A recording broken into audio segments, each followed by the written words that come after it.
Bonjour bien-aimés frères et sœurs en Jésus-Christ, bonjour au peuple de Dieu, bonjour aux serviteurs de Dieu, bonjour à tous ceux qui nous écoutent à travers le monde, bonjour à tous ceux qui sont attachés à la totalité de l'évangile, que ce soit la sainteté, que ce soit la justice de Dieu, que ce soit la vie de prière, que ce soit également la vie des miracles. Bien-aimés frères et sœurs en Jésus-Christ, ce dont j'aimerais parler ici, c'est un enseignement spécial qui concerne effectivement la vie des miracles, qui concerne ici l'un des tout premiers secrets en ce qui concerne les miracles que le Seigneur m'a donné depuis le 28 octobre 2019. J'aimerais partager cet enseignement avec un bien-aimé parce que j'ai reçu cet enseignement sous forme de songe. Et après avoir reçu cet enseignement, j'ai dû faire face à beaucoup de situations dans ma vie. J'ai dû faire face à beaucoup de situations impossibles et insurmontables de façon humaine. Et alors, à ce moment-là, j'ai dû appliquer une règle. La règle qui m'avait été donnée dans le songe. Et j'ai vu les miracles de Dieu. Bien aimé, en 4 mois également, j'ai pu voir beaucoup de miracles de Dieu. J'ai pu compter les merveilles de Dieu. J'ai fait face à des situations inimaginables, impensables, impossibles, insurmontables. Et j'ai expérimenté le miracle de Dieu. J'ai expérimenté la gloire de Dieu. J'ai expérimenté la faveur de Dieu. C'est pourquoi j'aimerais partager cet enseignement avec un frère. J'aimerais partager cet enseignement avec une sœur. J'aimerais partager cet enseignement avec un bien-aimé, avec une bien-aimée.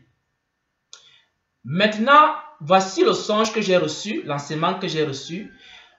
Alors, je me trouvais dans un lieu, dans le songe, je me trouvais dans un lieu. Et dans ce lieu-là, il y avait une voix qui était en train de me parler. La voix était en train de me parler et elle m'a montré une chambre. Je voyais une personne qui était dans une chambre. Et cette personne était dans une chambre. Cette chambre était une chambre sombre. C'était une chambre vraiment étroite et elle était sombre. Et la personne qui se trouvait dans cette chambre-là, elle était en train de prier. La personne priait, elle priait, elle priait, elle priait, elle priait, elle priait, jusqu'à ce qu'elle n'ait plus la force de prier. Elle priait et elle s'adossait au niveau du mur. Donc elle était dans une chambre étroite, elle priait, elle s'adossait au niveau du mur, comme si elle était fatiguée de prier. Donc elle priait, elle priait, elle priait, elle priait, jusqu'à être fatiguée. Et alors, pendant que cette personne était en train de prier, et il y a une voix qui était en train de m'expliquer quelque chose. C'est ce dont je voudrais parler ici. La voix m'expliquait ici que, en fait, si j'analyse, si j'étudie la Bible, du premier livre jusqu'au dernier livre, au dernier livre, je me rends compte que tout miracle a commencé par la présence de Dieu. Donc, il n'y a aucun miracle qui peut se faire sans la présence de Dieu. Donc, Dieu ne peut pas opérer un miracle sans que sa présence ne soit. Donc, je voyais également cet homme qui était en train de prier. Mais qu'est-ce qu'il faisait en priant? Il était en train de chercher quoi? La présence de Dieu. Et la voix était en train de m'expliquer que la première clé, en ce qui concerne le miracle, en ce qui concerne la vie du miracle, en ce qui concerne le surnaturel dans la vie du chrétien, il faut d'abord que le chrétien puisse entrer dans la présence de Dieu. Il m'a monté dans cette chambre étroite, cette chambre de prière où l'homme était en train de prier, de prier, de prier, de prier, de prier, d'invoquer Dieu. Orida Sante Karaba Shekerebe Santaraba Iriende Asanta. Donc cet homme était en train de prier. Il priait, il priait. Et lorsqu'il priait ainsi, Dieu était en train d'opérer un miracle.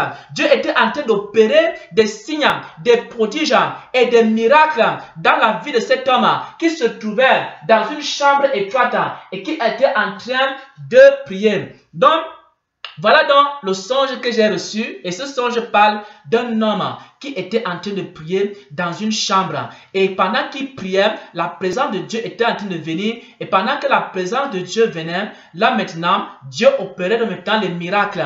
Et maintenant, il y a la voix qui m'expliquait que si j'étudie bien les Écritures, du premier livre jusqu'au dernier livre, je vais me rendre compte que il n'y a jamais eu de miracle qui a été fait par Dieu sans que la présence de Dieu ne soit. Qu'est-ce que le Seigneur m'enseignait ici, bien aimés frères et sœurs? Nous entrons maintenant dans l'interprétation du songe. Ce que le Seigneur était en train de m'enseigner ici, c'est quoi? C'est qu'en réalité, le premier élément en ce qui concerne le miracle, c'est la présence de Dieu. Il faut que Dieu soit présent. Il faut que la présence de Dieu soit manifeste avant que les miracles, les signes et les prodiges ne puissent s'accomplir. Nous allons également voir ça. Vous allez comprendre que dans les Écritures, quand vous regardez par exemple la vie des hommes de miracles, comme par exemple Moïse. Moïse était un homme de miracles, ainsi que Élie était également un homme de miracles. Mais Moïse et Élie qui étaient des hommes de miracles, des hommes à travers lesquels Dieu avait opéré de grands miracles, de grands signes et de grands prodiges, c'était des hommes qui priaient. C'était des hommes qui passaient beaucoup de temps dans la présence de Dieu. Moïse a pu passer 40 jours, plusieurs fois il a passé 40 jours et 40 nuits dans la présence de Dieu pour prier, pour intercéder, pour chercher la face de Dieu. Et lorsqu'il descendait de la montagne, alors la gloire de Dieu était dans sa vie, la puissance de Dieu était dans sa vie, la présence de Dieu était dans sa vie. Et lorsqu'il descendait ainsi, avec cette présence de Dieu, alors des miracles s'opéraient, des signes s'opéraient, des prodiges s'opéraient. C'était la même chose en ce qui concerne Élie. Élie aussi était un homme de miracles. Élie avait fait des résurrections. Élie avait fait de grandes œuvres, de grands miracles. Il avait opéré de grands miracles devant le peuple d'Israël. Mais pour que Élie puisse opérer ces miracles, qu'est-ce qu'il a fallu? Il a fallu qu'Élie soit un homme qui passe son temps dans la présence de Dieu, la présence de Dieu, en train de prier, de prier, de prier. Et pendant qu'il priait, ainsi, Dieu opérait les miracles. Donc, lorsqu'un chrétien, lorsqu'une chrétienne, lorsqu'un serviteur, lorsqu'une servante passe du temps dans la présence de Dieu, Dieu opère le miracle. Dis ça. Pourquoi? Parce que dans la présence de Dieu, l'impossible devient possible, l'impensable devient faisable, l'inimaginable devient réalisable. Dans la présence de Dieu, les montagnes tombent. Dans la présence de Dieu, le Goliath tombe. Dans la présence de Dieu, tous les problèmes se transforment en solution. Bien-aimés frères et sœurs en Jésus-Christ, pendant des mois, j'ai appliqué simplement ce que le Seigneur m'avait montré en ce qui concerne le sentier des miracles. J'ai fait face à beaucoup de situations, bien-aimés frères et sœurs. Il a fallu faire quoi? Il a fallu aussi à un moment donné que je m'enferme comme Élie s'enfermait, comme Moïse s'enfermait dans la présence de Dieu pour crier à Dieu encore et encore, encore et encore, encore et encore, encore et encore, encore et encore et encore et encore et encore et encore. Oh, Kereke Santa Rabache Kerebe Sanda, dans sa glorieuse présence. Pendant que je priais ainsi, je voyais maintenant les situations étaient en train de tomber, les problèmes qui se transformaient en solutions. J'ai vu beaucoup de miracles, frères. J'ai vu des personnes qui étaient mourantes revenir à la vie. J'ai vu des personnes qui étaient envoûtées être désenvoûtées. J'ai vu des signes, des prodiges. J'ai vu des choses extraordinaires, des objets qui étaient perdus, qui ont été retrouvés de façon surnaturelle, des choses impensables et incroyables. En 4 mois, pendant 4 mois, j'ai pratiqué cet enseignement et j'ai vu le miracle. Bien-aimés frères et sœurs en Jésus-Christ, tu as besoin de la main de Dieu, de la gloire de Dieu. Tu as besoin du miracle de Dieu. Tu as besoin de manifester la gloire de Dieu. Maintenant, quelqu'un va me poser la question. À quoi sert un enseignement sur les miracles? À quoi sert un enseignement sur les miracles? Est-ce qu'on n'a pas seulement besoin de prier et de lire la parole de Dieu et puis on va aller au ciel? Bien-aimés frères et sœurs en Jésus-Christ, il y a 2 choses que tu dois savoir. Pour connaître Jésus, tu as besoin de garder sa parole. Parce que les Écritures nous enseignent la vie éternelle, c'est qu'ils te connaissent, toi le seul vrai Dieu et celui que tu as envoyé, Jésus-Christ. La deuxième chose qu'il faut savoir, c'est que pour faire connaître Jésus, Tu as besoin de quoi? Tu as besoin du miracle, frère. Tu as besoin du miracle. C'est pourquoi, lorsque Jésus était en train de monter vers le Père, il avait dit à ses disciples, qui le connaissaient déjà, qui étaient prêts pour entrer au ciel, il leur a dit ceci: maintenant vous allez me faire connaître, vous serez mes témoins, vous serez mes témoins, vous serez mes témoins, vous allez me faire connaître aux nations. Mais il a dit ceci: avant de me faire connaître aux nations, restez d'abord à Jérusalem, enfermez-vous, maintenant priez. Pendant 10 jours, il y avait des hommes qui étaient réunis dans la chambre haute. Ils étaient dans une chambre. Ils étaient dans une chambre. Ils priaient. Ils priaient. Ils priaient. Ils priaient. Ils priaient. Ils priaient. Ils invoquaient Dieu. Et pendant qu'ils invoquaient Dieu, oh Kerebe Santa Karabachen Terebe Santa, pendant qu'ils invoquaient Dieu, alors les miracles, les signes et les prodiges ont commencé à se manifester dans leur vie. Ces hommes qui étaient des hommes ordinaires sont devenus des personnes extraordinaires, des personnes qui étaient des personnes peureuses, des personnes qui étaient des personnes qui étaient remplies de crainte, qui avaient même abandonné Jésus. Il y a un courage extraordinaire qui est venu dans leur vie. Pourquoi? Parce qu'ils avaient maintenant la présence de Dieu. Ils transportaient maintenant cette présence de Dieu. Bien-aimés frères et sœurs en Jésus-Christ, pour faire connaître Jésus, tu as besoin du miracle. Tu as besoin des signes et des prodiges. Lorsque les premiers disciples priaient, qu'est-ce qu'ils disaient? Ils disaient à Dieu, étant quand même qu'il se fasse quoi? Des signes, des prodiges et des miracles de toutes sortes. Et c'est ainsi que Dieu les remplissait maintenant de son esprit et ils pouvaient expérimenter les miracles.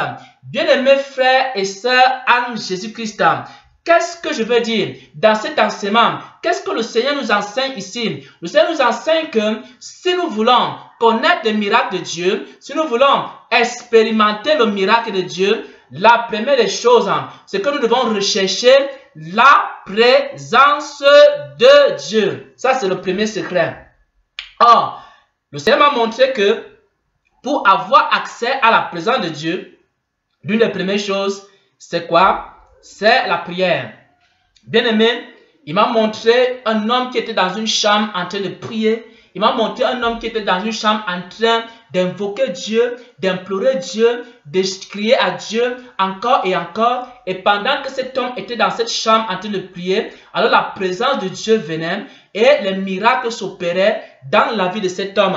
La présence de Dieu venait et les miracles s'opéraient dans la vie de cet homme-là. Donc, il ne peut pas avoir de miracles sans la présence de Dieu. Si tu n'aimes pas la présence de Dieu, tu ne verras pas les miracles dans ta vie, mon frère, ma soeur. Maintenant, l'un des éléments que le Seigneur m'a montré en ce qui concerne la présence de Dieu, c'est la prière. Lorsque tu pries beaucoup, lorsque tu passes beaucoup de temps dans la prière, alors tu es revêtu de la présence de Dieu.